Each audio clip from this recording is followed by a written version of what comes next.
30 muối.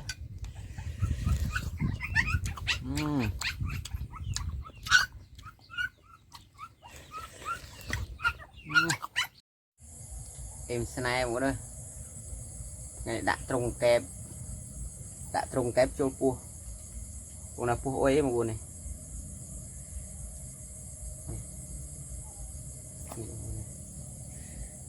để học cua pre nhá cua này học cua pre nhá cua pre dưới nừng ấy thưa ấy ngành thứ mấy số sái mẹ vẫn nắng bên ấy thế nhằm ta xí đó hộp đó mà sao thâu thì nó nhà xì được bỏ cho trắng ấy hạt còn thôi chấm nai chấm mơ prực nhầm thử ấy hộp mình nói thế mà mỗi mẹ ngồi ngắm ngấu được cô ngồi chuỗi chẳng na thứ mấy bữa nay mình hộp con thời thà văn bạn mới ôm luôn chạy ok chạy nó mua nơi này mua dục máy nhau muốn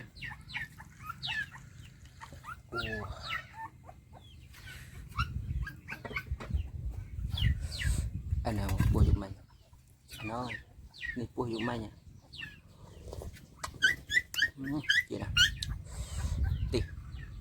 anh nào mua dục máy nhá chị đâu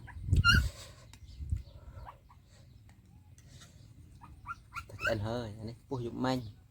anh hơi mới nhầm bục prế này ngầm ngấu con cây dung chị nào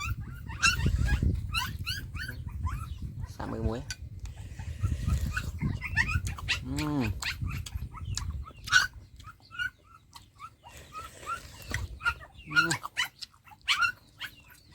Ngon nào.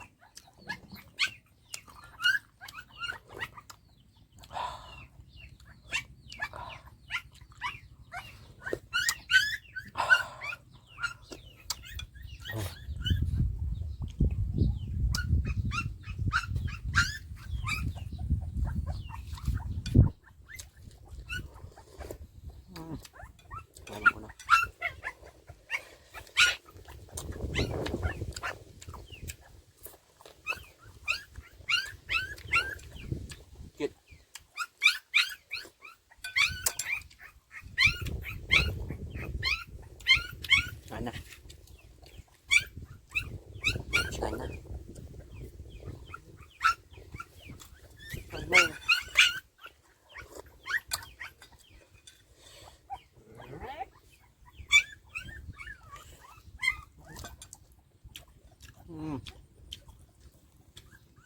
một bữa xạ thơ bàn bột pre nhỉ bột pre xong tu không ổn đâu cần cái bao nhanh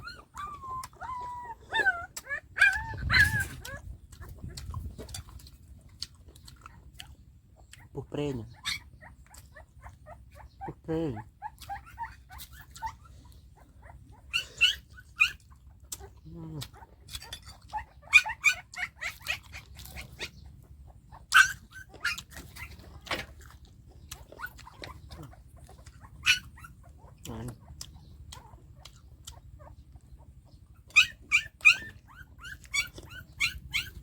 bán ra đúng không sắp thoát đây